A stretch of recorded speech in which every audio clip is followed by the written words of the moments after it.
Buenos días, buenas tardes o buenas noches, según como estén conectados para escuchar esta conferencia de este curso organizado por la Sociedad Científica de Estudiantes de Medicina de la Universidad San Martín de Porres, a quienes agradezco por la invitación.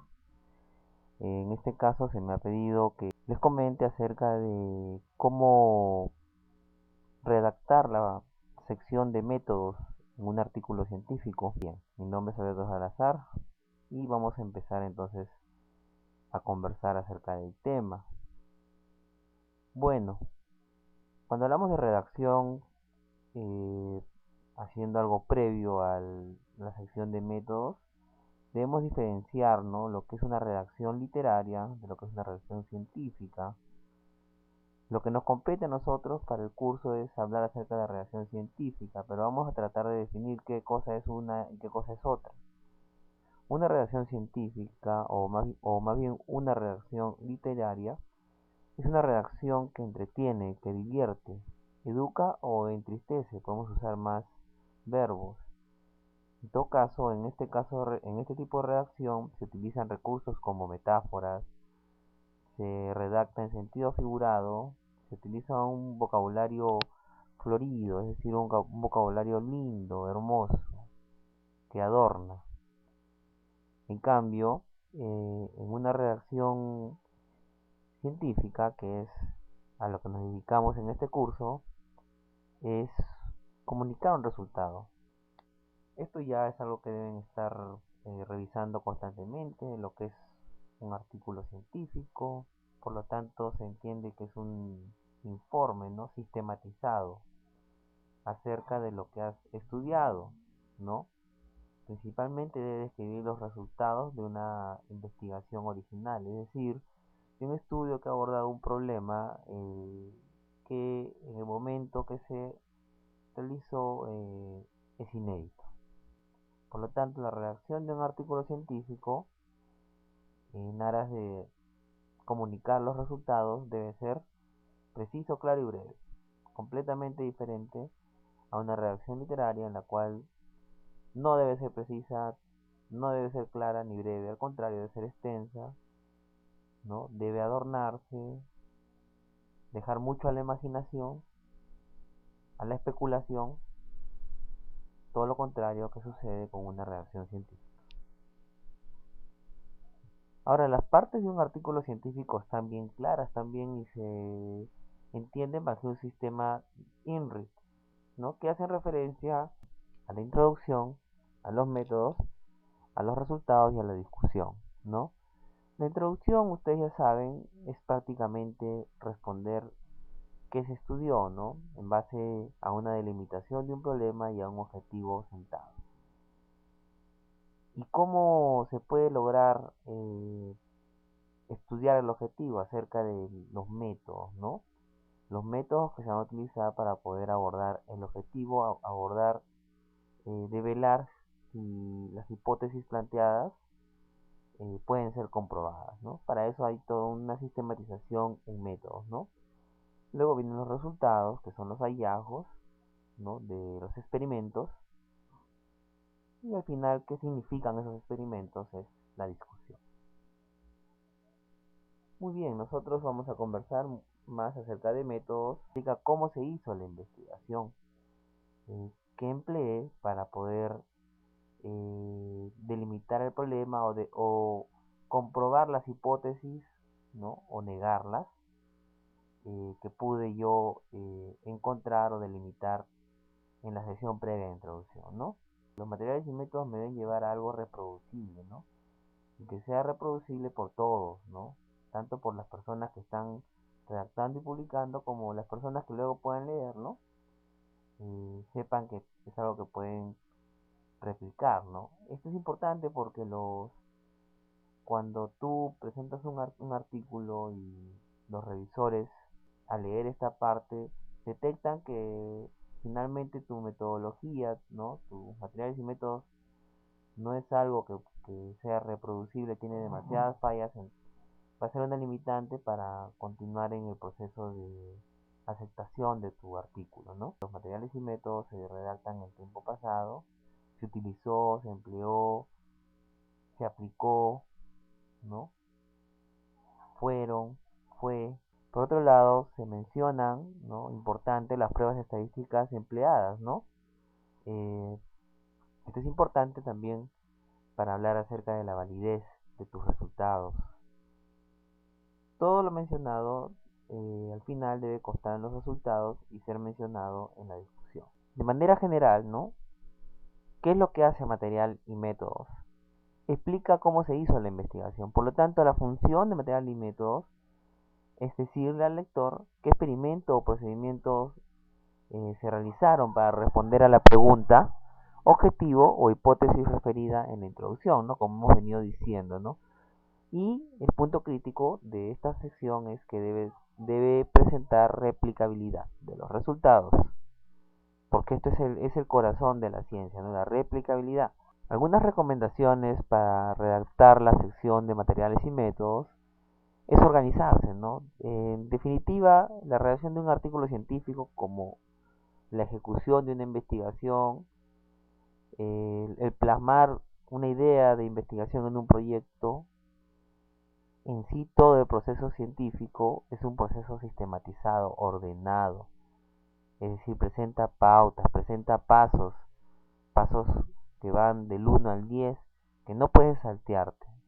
Y la organización es la palabra clave en todo esto. Entonces, hay que organizar también la sección de métodos de acuerdo a subtítulos, ¿no? Para poder, en base a eso, empezar a ordenarnos y ir redactando en una secuencia lógica, ya que esto facilitará la escritura del artículo y además va a llevar al mejor entendimiento por parte de los revisores, que son los que aprobarán si el artículo se publica, y luego de los lectores, ¿no? Que terminarán dando su aceptación en base a las veces que lo citen en otros artículos o las veces que sean leídos, ¿no? Eso será, digamos, la prueba de fuego final, ¿no? O sea, esta parte de la redacción no termina, ¿no? No termina ahí, sino todavía termina cuando tú ya observas que tu investigación está siendo citada por otras, ¿no? Entonces eso le va a dar todavía más valoración a lo que has trabajado, ¿no?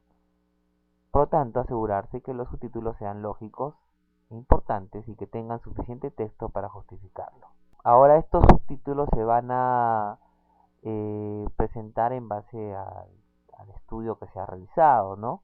Podemos dar tres ejemplos, ¿no? Acerca de algunos subtítulos, ¿no? Por ejemplo, si es un estudio clínico, o sea, un estudio en humanos, se tiene que, por ejemplo, se puede sistematizar de esta manera los subtítulos de la redacción de materiales y métodos. Por ejemplo, para el estudio clínico pueden empezar con el diseño del estudio, luego ahondar en los criterios de elección, la randomización, el tamaño de la muestra, la intervención y seguimiento, la evaluación de los resultados o de outcomes y el análisis estadístico que siempre está metido en todo, ¿no?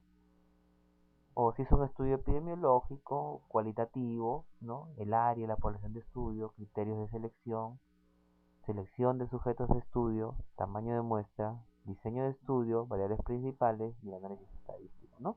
Entonces, en un estudio experimental, que por definición son estudios preclínicos, por ejemplo, es decir, en laboratorios, eh, podemos tener este orden de subtítulos, ¿no? Primero el diseño del estudio, luego hablar acerca de la muestra biológica, la muestra química, los procedimientos, los aspectos éticos que también también se tienen que citar como en un estudio clínico, y el análisis estadístico. Bien, vamos a poner entonces un ejemplo en base al orden de subtítulos que hemos planteado para el estudio preclínico. Uno puede iniciar poniendo diseño de estudio o poniendo tipo de estudio, ¿no? Y aquí uno tiene que hablar del tipo de estudio, el espacio y la temporalidad. Por ejemplo, ¿no? En un diseño de estudio uno puede iniciar, por definición, un experimento es un estudio analítico, ¿no? O un estudio preclínico es un estudio analítico porque es un experimento y los resultados son eh, prospectivos, ¿no? Entonces, un estudio analítico, cuasi experimental, prospectivo, triple ciego. O sea, ya desde ya uno puede ya ir adelantando acerca del control del estudio, ¿no? Si ya pone un triple ciego, ya está hablando del control del estudio, lo cual le da más validez a la redacción y al estudio en sí, ¿no? Hablar del control siempre es algo importante en la redacción, ya que esto eh, es bien recibido por los revisores y también por el lector, ¿no? Es que es la validez del trabajo, ¿no? Luego el espacio realizado en el centro de investigación y se indica que centro de investigación, por ejemplo, si es en la Facultad de Medicina de la San Martín, entonces realizado en el Centro de Investigación de Medicina Tradicional y Farmacología de la Facultad de Medicina Humana de la Universidad de San Martín de Porres, ¿no? Y al final la temporalidad. Todo esto va en diseño de estudio. Esto se realizó durante el periodo comprendido entre julio y noviembre del año 2011 o 2012, ¿no? Entonces es más o menos lo que podría ir redactado en el diseño y tipo de estudio. Tipo de estudio, espacio y temporalidad, ¿no?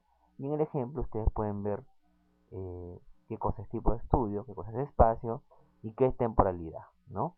Muy bien. Luego la muestra biológica, ¿no? Haciendo referencia al material biológico que ha sido empleado en la investigación que han realizado, ¿no? Pues, por ejemplo, en un estudio experimental se pueden utilizar muestra biológica como muestra animal, o si estudias una planta, muestra vegetal, ¿no? Entonces, por ejemplo, vamos a tratar de definir cada una de ellas, ¿no? Como ejemplo. Bien, si hablásemos de la muestra animal, tendríamos que definir primero la población, ¿no? La población que se ha utilizado para el estudio. Pues en este caso, por ejemplo, asumimos que la población de estudio fueron 104 ratones, pero los ratones tienen cepa, tienen especie, tienen tipos, subtipos, hay ratones knockout, por ejemplo, ¿no? Entonces todas esas cosas se tienen que especificar en esta parte, ¿no? Por ejemplo, en este caso, 104 ratones de la cepa VALB-C CNPB, que son el indicador del lugar eh, donde son criados, ¿no? Centro Nacional de Productos Biológicos, ¿no? Se indican los pesos entre los cuales oscilaron estos animales y dónde fueron adquiridos, ¿no? En este caso, cuyos pesos oscilaron entre 25 y 30 gramos, estos se adquirieron en el Instituto Nacional de Salud, ¿no? Luego ya se empieza a hablar de las formas en las cuales fueron trasladadas, ya que el traslado, ¿no? Y el lugar donde lo vas a hospedar a los animales eh, debe, deben tener ciertas pautas, deben cumplir ciertas pautas, por lo tanto se tienen que especificar también en esta sesión, ¿no? Por ejemplo, aquí los animales se trasladaron y acondicionaron en las instalaciones de un bioterio, en este caso de la Facultad de Medicina, en condiciones estándares de niveles de temperatura, ¿no? De niveles de humedad y de niveles de ruido, ¿no? Y se indican los valores de esto, ¿no? Esto es importante porque estás acá hablando acerca de control, ¿no? Acerca de control y de ética, ¿no? Ya que los animales deben estar en condiciones en las cuales no sufran, ¿no? Por lo tanto, si sales de estas condiciones, el animal va a sufrir o va a estar en condiciones que pueden ser factores intervinientes en los resultados de tu experimento, ¿no? Entonces hablas de control y hablas de ética también, ¿no? Pero el detalle es que todas estas cosas que están redactadas aquí son para indicar, ¿no? Control y los aspectos éticos de rigor, ¿no? Y delimitar, pues, que estos factores que pueden convertirse como intervinientes o sesgos no estuvieron presentes en tu investigación, ¿no? Ya que estás cumpliendo los estándares del lugar donde va a estar hospedado el animal o el lugar donde van a hacer el experimento propiamente dicho, ¿no? Inclusive se puede desde ya empezar a hablar acerca de cómo has distribuido a los animales eh, cuando los has hospedado en sus respectivas jaulas, ¿no? Acá, por ejemplo, se pone que para la distribución y asignación se ha randomizado los grupos experimentales, es decir, se ha hecho un sorteo, ¿no? Para poder ponerlos en los grupos correspondientes, ¿no? No ha sido arbitrariamente, ¿no? No has escogido tú vas acá, tú vas acá o tú acá. No, lo has hecho mediante un método en el cual cada animal tenga la misma oportunidad de pertenecer a cualquiera de los grupos experimentales según tu diseño de estudio, ¿no? Bien, el El otro ejemplo es de la muestra vegetal, ¿no? Este es en el caso en que se estudian alimentos o extractos de plantas, por ejemplo, ¿no? Como en el ejemplo que le damos acá, ¿no? Aquí lo importante es delimitar la parte de la planta que se utilizó, la planta, ¿no? En base a su nombre científico, taxonómico, el cómo fue recolectado o dónde fue recolectado, ¿no?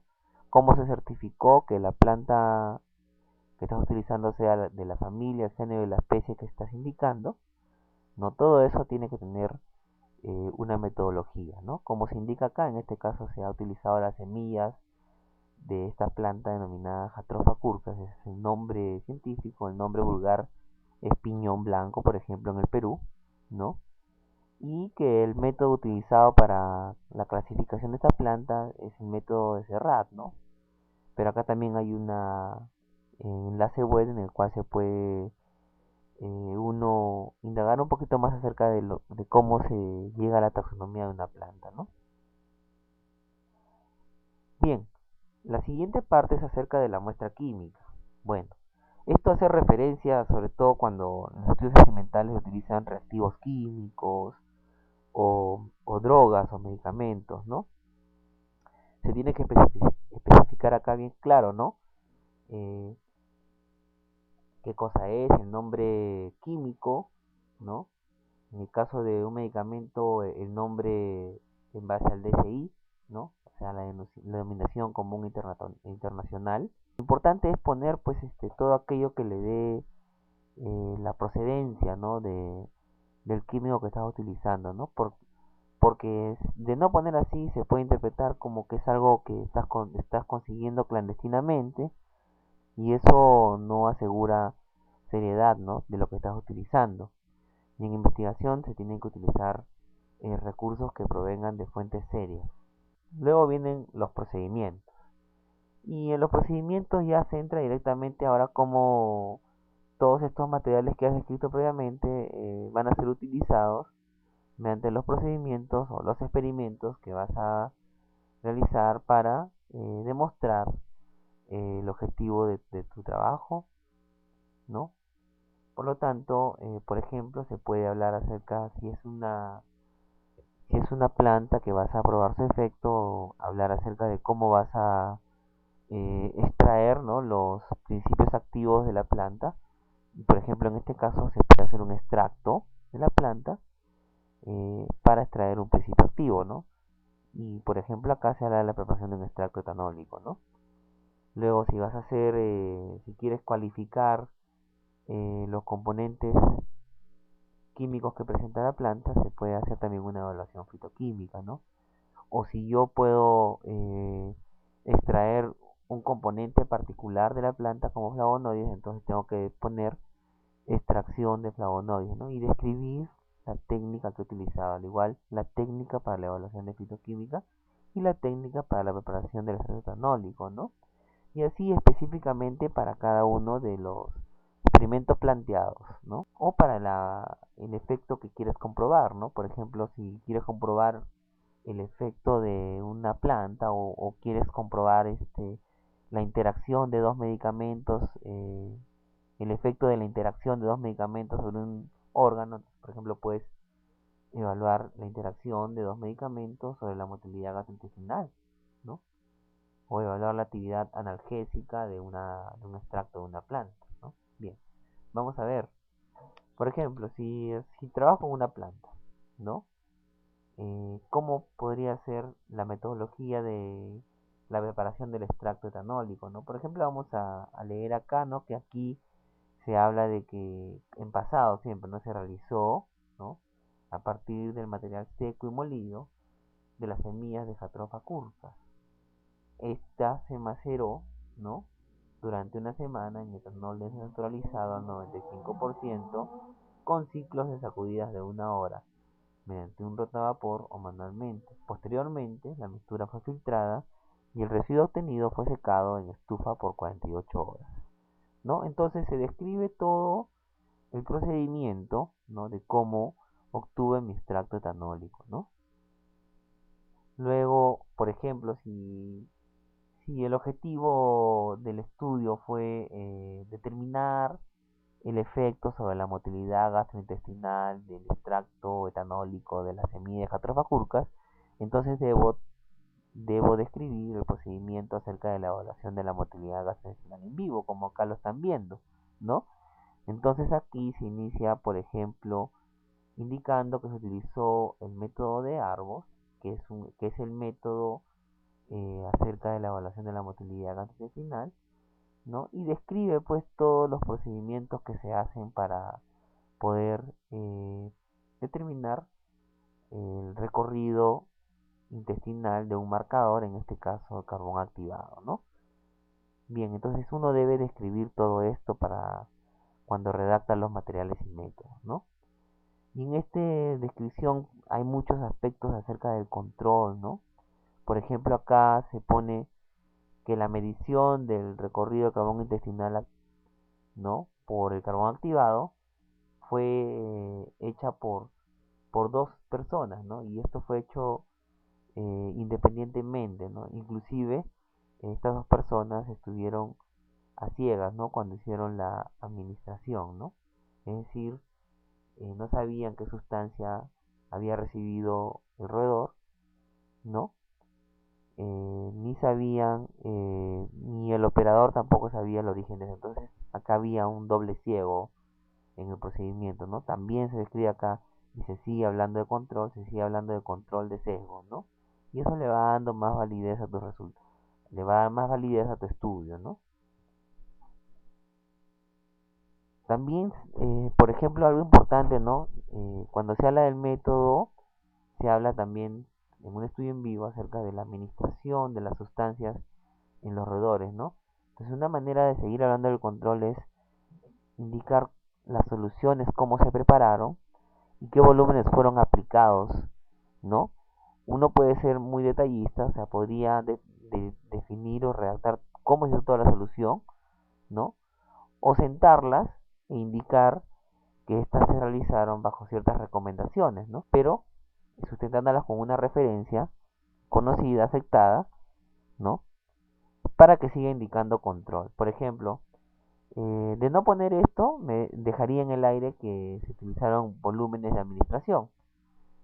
Y en un roedor, el volumen de tolerancia gástrica, por ejemplo, es de 2.5 ml para un roedor de 25 gramos.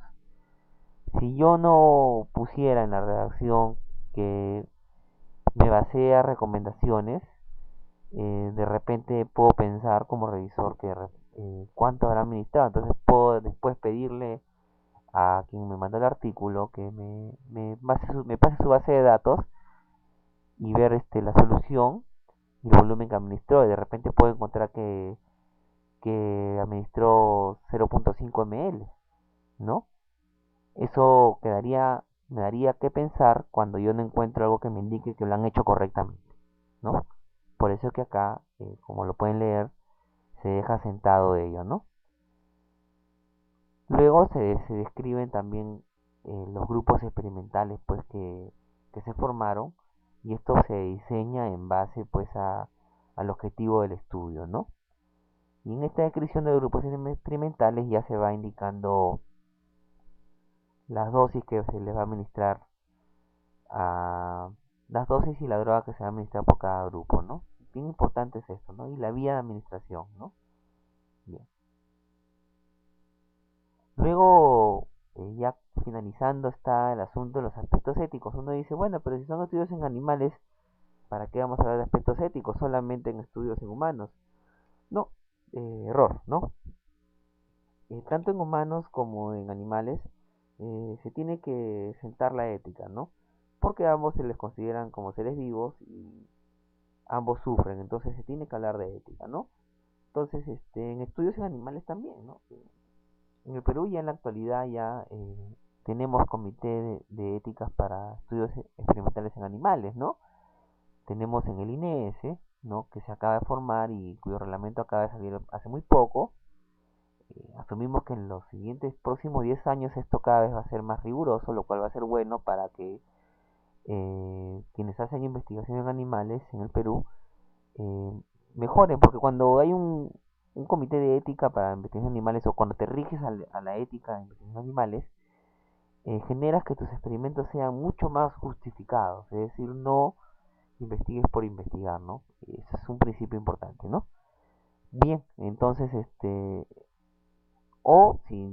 no existe un comité de ética, igual tienes que regir en base a las pautas éticas, ¿no? Por ejemplo, aquí y se tiene que decir, ¿no? Bajo qué pautas éticas te has regido, ¿no? O si un comité de ética aprobó tu estudio, ¿no? Por ejemplo, en este caso se sentó que se siguió los lineamientos para la investigación biomédica en animales, ¿no? Y una referencia particular, ¿no? Eh, y puedes escribir un poco más, ¿no? O sea, la investigación debe ejecutarse cuando los resultados sean de utilidad para los humanos. Es un principio básico, ¿no? Cuando se habla de ética en animales, siempre se tiene que sentar el hecho de que la investigación que se va a realizar en animales, los resultados van a servir para los humanos. De lo contrario, si no existe esa relación, entonces el experimento que vas a hacer va a ser antiético, ¿no? Si no va a servir para nada, y menos para humanos, entonces va a ser un uso irracional, antiético. Bueno, la parte final, no por ello la menos importante, muy por lo contrario es la más importante, es acerca del análisis estadístico, ¿no? Entonces esto va en relación del objetivo, de tu hipótesis, tu diseño y tu procedimiento, de todas maneras, ¿no? Por ejemplo, puedes ir relatando acerca de cómo vas a expresar tus resultados, ¿no? Por ejemplo, si mis resultados son el recorrido intestinal y se miden en centímetros, ¿no? Y son 5 grupos experimentales, entonces podré expresar mis resultados en base a la media y la desviación estándar de cada grupo experimental, ¿no? Entonces dejo sentado eso. Entonces si son medias, entonces ya puedo pensar en hablar en una inferencia o en una validación de estos resultados en base a algunas pruebas específicas, ¿no? Como el test de la NOVA, si son más de 2 grupos o 3 grupos experimentales, se habla de un test de análisis de la varianza de una cola, ¿no? Si son de 2 o 3 grupos de 2 colas, ¿no? Y esto me va a permitir saber si mi hipótesis es aceptada o es rechazada, ¿no? Para corroborar también esto, no me puedo quedar tranquilo solo con el ANOVA. Tengo que hacer test de confrontación entre grupos, ¿no? Y para ello puedo utilizar diferentes técnicas, ¿no? Como el test de Wilkinson, el test de Bonferroni, un test de Student simple, ¿no? En fin, eso ya son cosas que se pueden ir revisando con la bioestadística, ¿no? Un ejemplo, por ejemplo, considerados los datos obtenidos, los resultados se expresaron como media más menos desviación estándar. La validación estadística se realizó aplicando las pruebas de ANOVA de 1 y 2 colas, la prueba de Wilkinson para comparar por pares los grupos experimentales y determinar las diferencias significativas para un valor P menor de 0,05 y un intervalo de confianza menor de 5%, sería algo que se podría agregar acá, ¿no? También se aplicó la prueba de Wilkinson para determinar la distribución de la población según Gauss, importante, ¿no? Para hablar si los grupos que se están comparando tienen distribución gaussiana, ¿no? Que si tú comparas un grupo con distribución gaussiana frente a un grupo con distribución tipo camelio, estás comparando papas con camote y es posible que el valor P pueda salir no significativo, ¿no? Por último, la variación entre las dosis y los efectos se analizó a través del coeficiente de correlación de Pearson. Cuando tienes un grupo de escalonamiento, ¿no? Pues es una correlación de Pearson, por ejemplo, ¿no? Para todo esto se usó como soporte informático la aplicación informática y el programa particular, ¿no? Es más o menos como diría una redacción del análisis estadístico. Muy bien, con esto hemos terminado. Muchas gracias y felicitaciones.